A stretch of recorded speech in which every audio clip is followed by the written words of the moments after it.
A very good morning to all of you watching in Uganda and around the world. This is the NBS Media Roundtable. My name is Kanari Muguman. Welcome. If you're on the go, catch the show on Afro Mobile. Today on the show, we look at NUP's 30-day ultimatum. It has given the rebel MPs either repent or their positions will be given away to other people. Is this strategy really working? Is it a part of a reconciliation effort, or it was just done in panic? Where will this leave the National Unity Platform by 2026 as we count just down months towards the general election? The positions are being filled and candidates are being fielded. We're waiting to see who will go where and exactly what NUP strategy is going to look like. But also, most importantly, looking into, will the rebel MPs actually apologize in this 30-day window as it does draw down closer? That is the conversation today on the NBS Media Roundtable. But in case you missed that event in the week, let's recap that for you. Addressing NUP-aligned leaders and aspiring candidates from Buganda, the Deputy NUP President for Buganda, Mwanga Kivumbi, appealed to the party President Robert Kyagulanyi Ssentamu to allow a one-month window for reconciliation. Kivumbi urged that the MPs who fell out with the party leadership should be given a chance to apologize and reunite with the party in preparation for 2026 elections. Kivumbi emphasized that failure to apologize will result in the MPs being permanently expelled from the party and the parliamentary slots reassigned to other candidates. National Platform President omwezi boka abenenye abatenenye obatetugwa tugenda balumba nalo na mutima na chi. What we are simply telling these leaders is, you still have a chance, but that chance will not be there forever.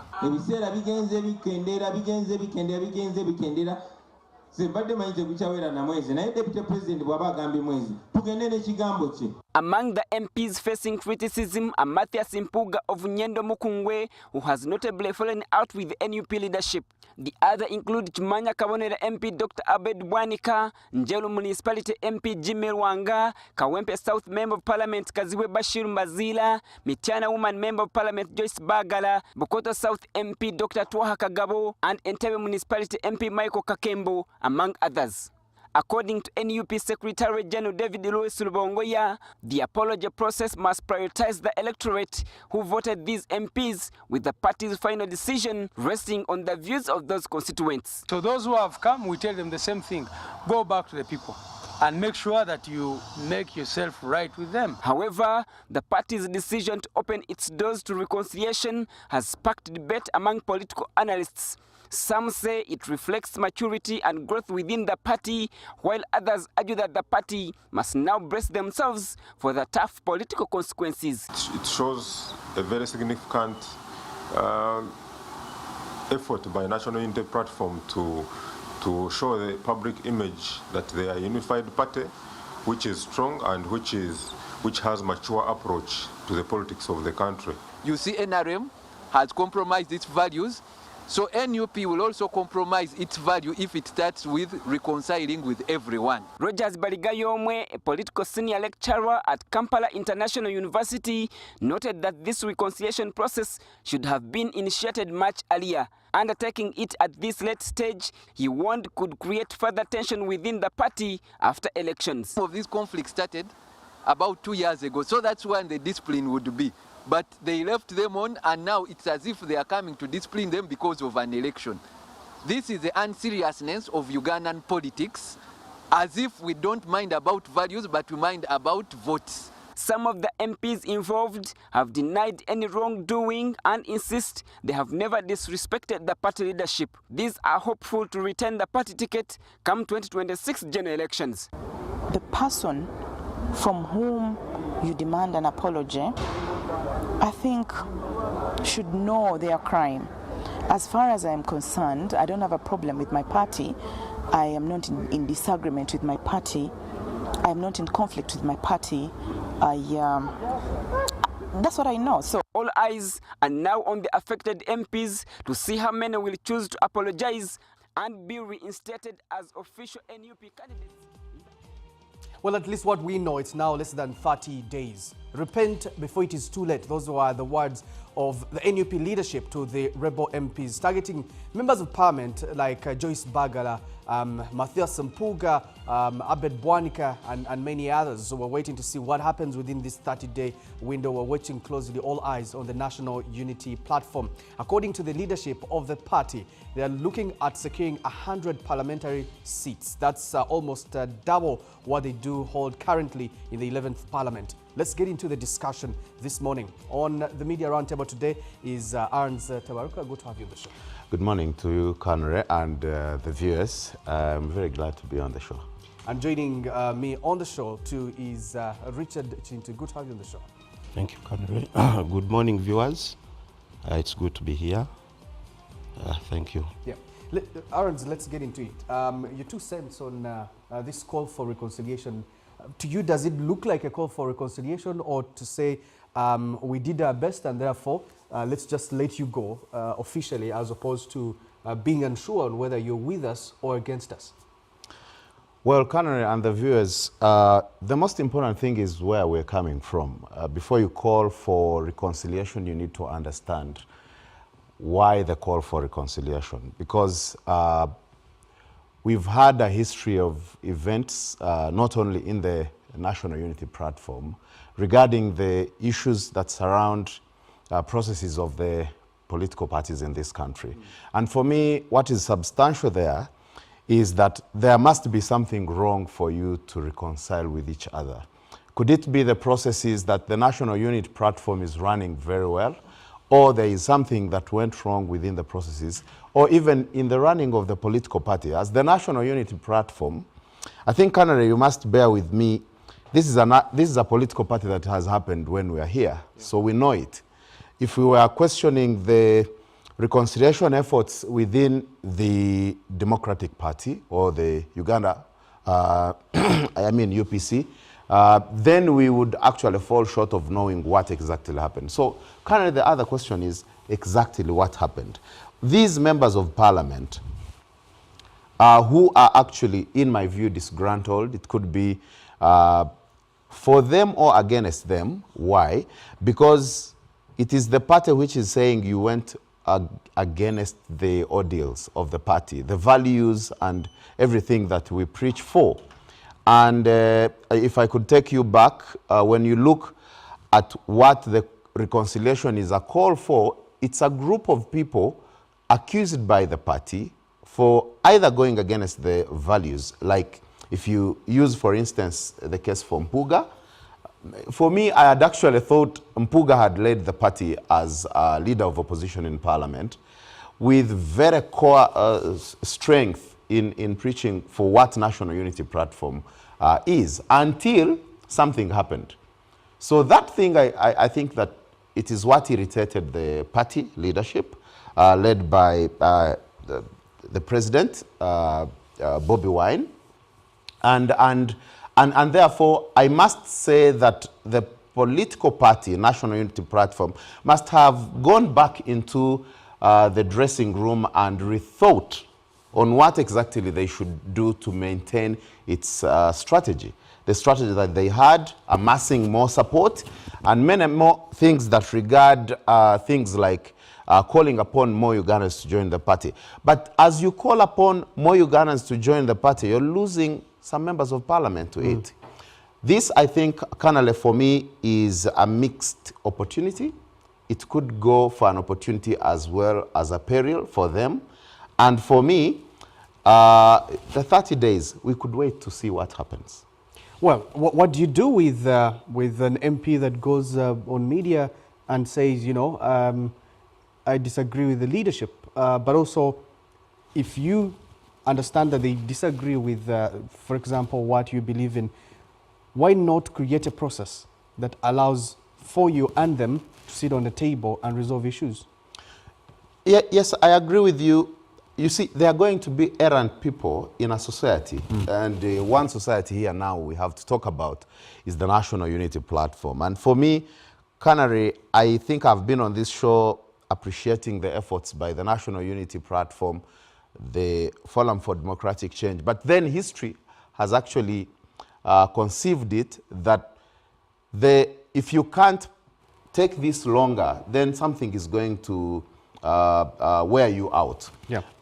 What we wait to see in the National Unity Platform is an effort to build an internal mechanism that handles all these disputes, even without us knowing. The Forum for Democratic Change, for me, actually used to do that. You would see a very smooth, seamless electoral processes, internal political democracies within the party, until actually the cat went out of the bag, and then things went wrong.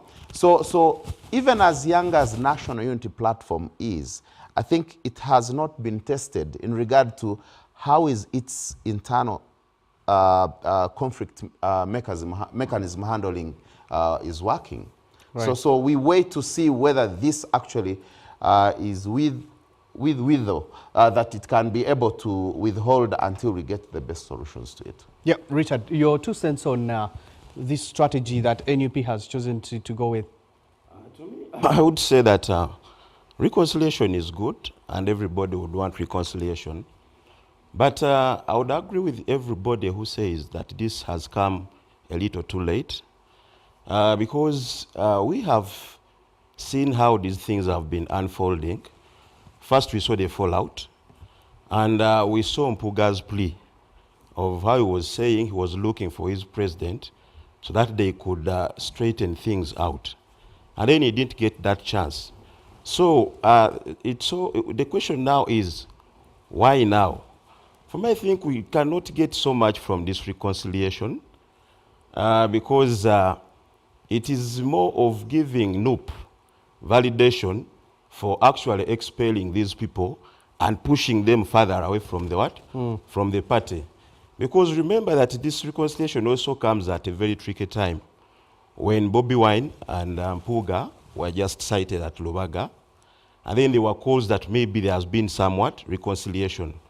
But to show you that there wasn't that very big spirit of reconciliation, the first statements Robert Chagulanyi made when he had just come out of Lubaga was to disassociate himself from anything to do with reconciliation, because he said, I don't have anything against my brother, but we fell out on principle.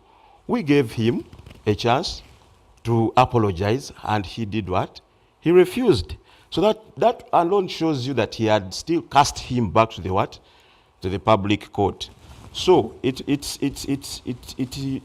looks as if there are people who have been thinking that maybe Bobi Wine and Mpuga could have struck any reconciliation move at that particular meeting, this is the time now for Bobi Wine to get that validation and tell them, you guys, you know what? It is not about me.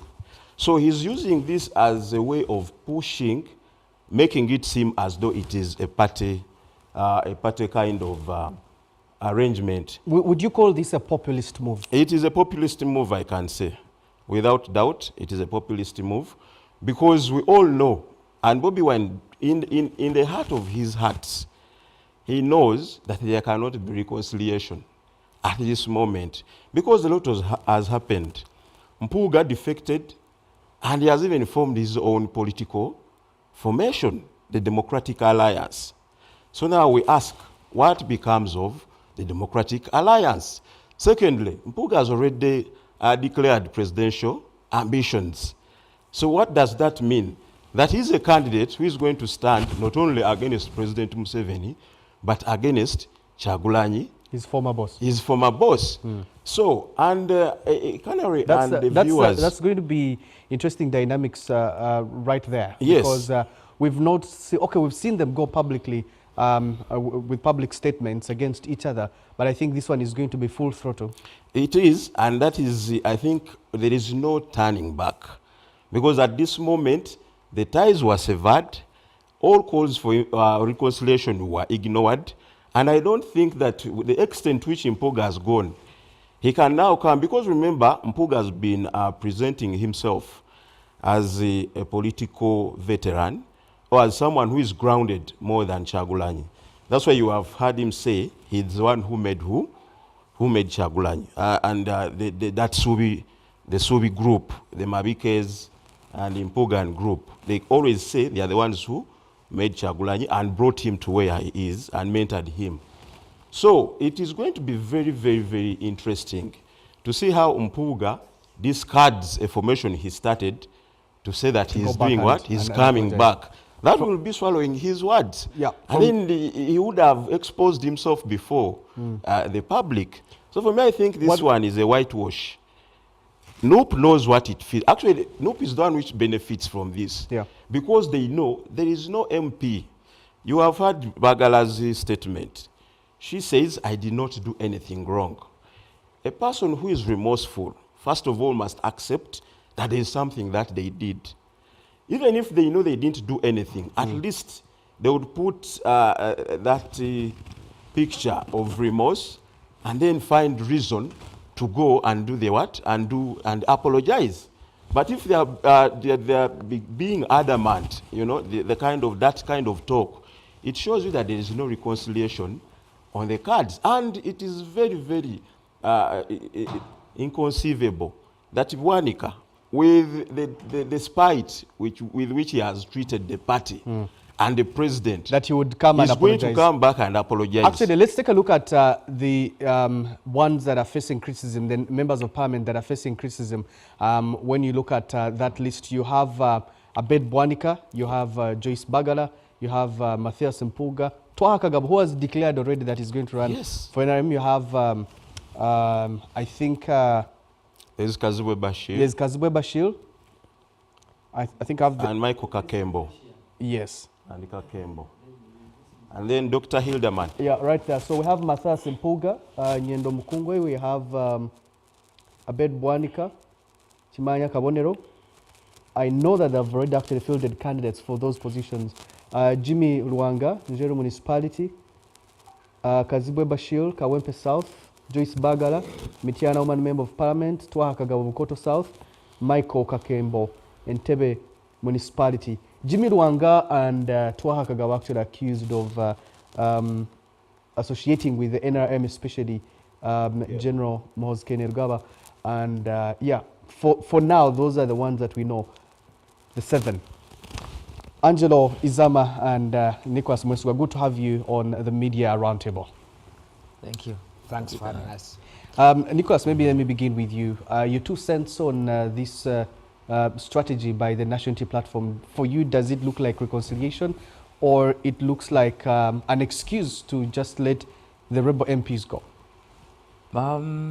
Canary, good morning, viewers. I'm happy to be here once again. This is my 3rd time, by the way. So I appreciate it. Always welcome. All right.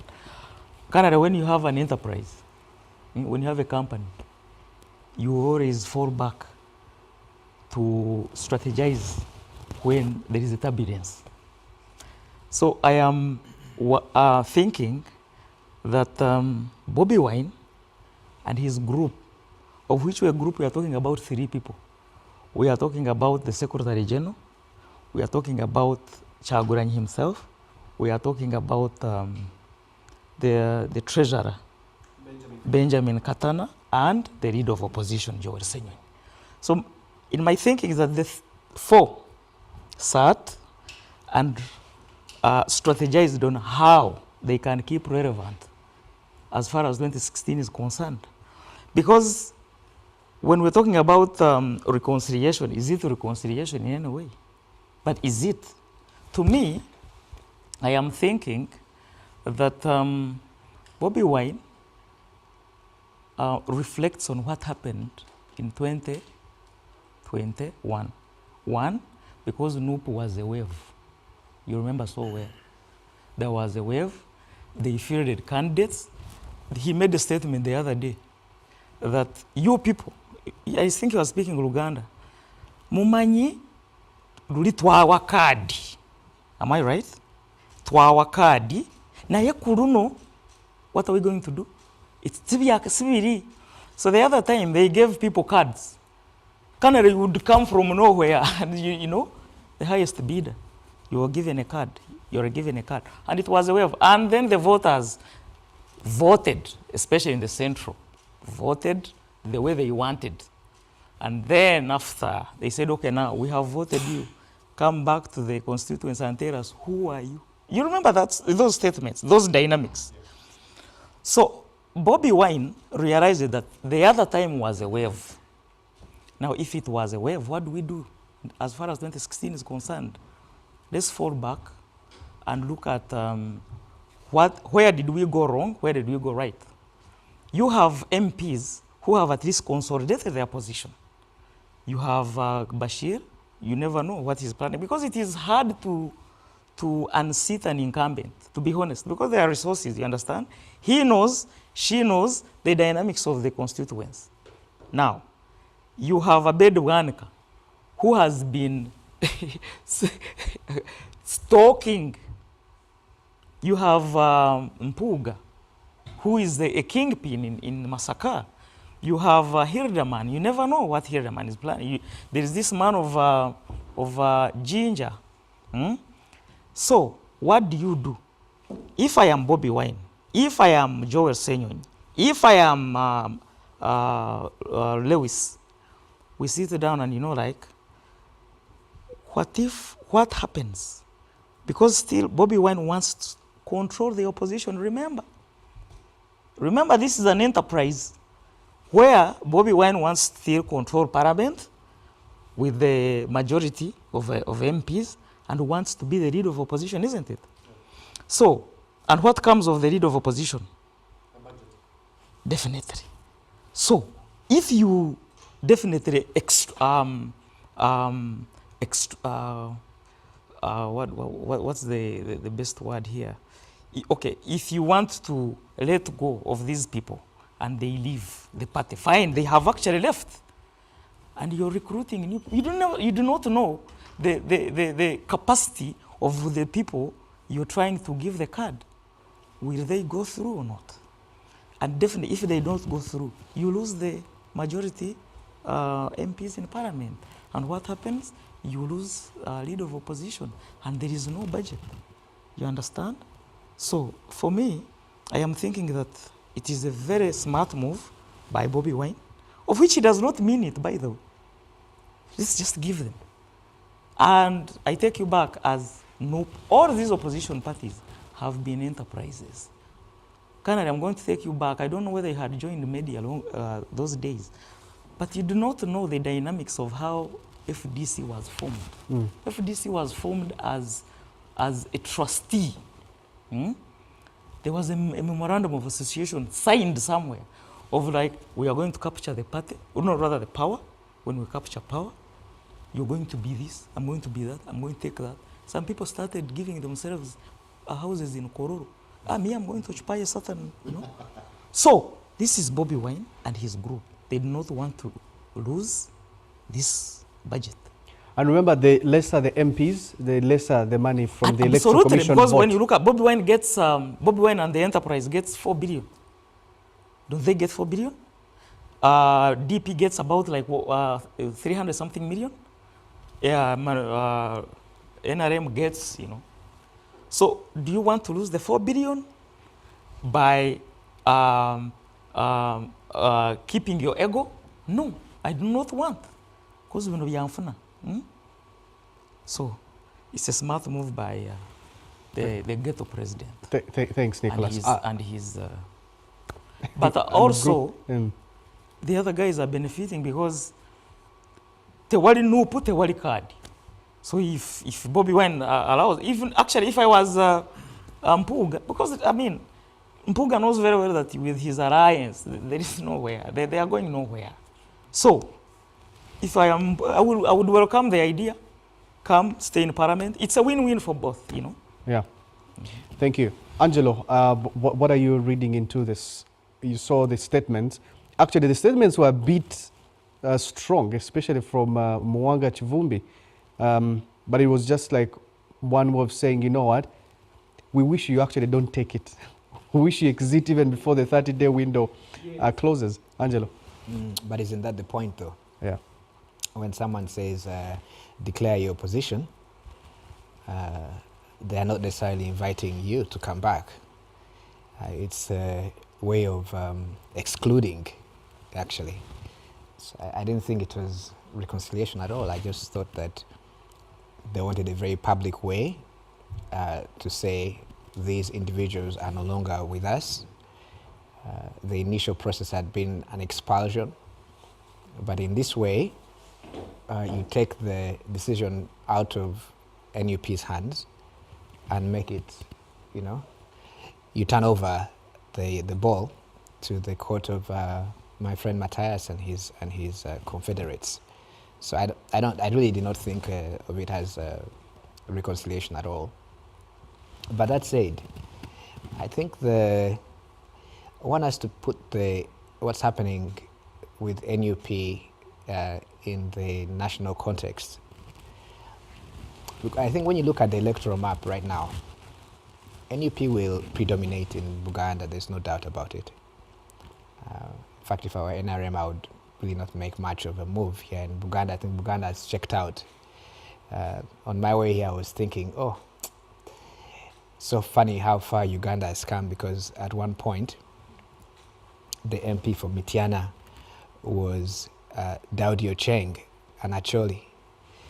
But today, there's a lot of sectionalism, and it makes it difficult to discuss, what this reconciliation means in terms of what NUP might be able to signal to the rest of the country about its internal processes.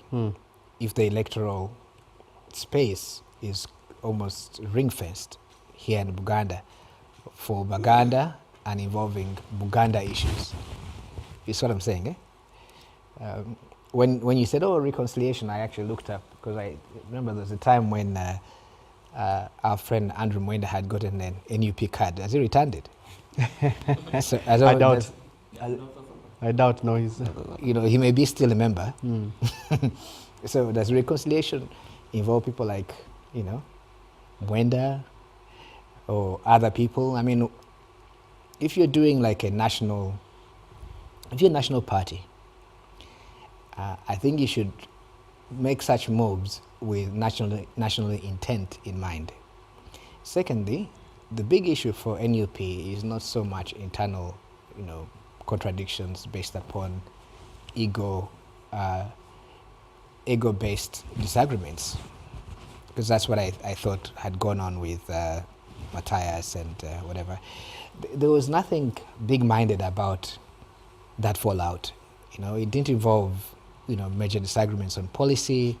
It did not involve, questions of ideological direction for the party, stuff that you and I would be interested in, because NUP is supposedly a national party. But without those things, and with the giant issue of two things, actually, to conclude. One is that the NRM as an election winning machine is just, it also predominates nationally. So if you're going to do something, you're a small party, you must have that big goal in mind. Secondly, over the last 4 elections, I think now, opposition solidarity has always fallen apart as the election comes along. So if you are NUP now, these moves that are... Should be skeptical where there's an invisible hand. Not only that, but the strategy must be to say that if we are genuinely trying to reconcile our members, it's because we want to be the engine to finally unlock opposition solidarity ahead of the election. But I don't think this is about that either. In any case, I think the big issue for Bobi Wine, and I want to state it here, and even for the NRM nationally, is Dr. Besigye's continued detention. You see, as the weeks roll by, the election will be defined by 2 people once again: President Museveni and Dr. Besigye. See, as long as you keep Dr. Besigye in jail, he remains the godfather of the opposition. It doesn't really matter, you know, that NUP and Bobi Wine can win here, but the opposition figure at a national level remains Dr. Besigye. Now, if you try to connect, is there something that links NUP's, you know, internal, you know, reconciliation drive and the big elephant in the room, which is, you know, who is going to be at the fountainhead of opposition solidarity come 2026? They just don't connect. All right. All right, let's take a break. When we return, have we found ourselves discussing NUP's internal, you know, wars and fallouts other than what they actually should be bringing on the table, which is direction on policy and where this country should be. But also, if you take away 2026 out of the picture, with this reconciliation or supposed reconciliation strategy, is NUP missing the point? What can NUP learn from other political parties as a party that has only been here for just 4 years? We take a break. We return with that discussion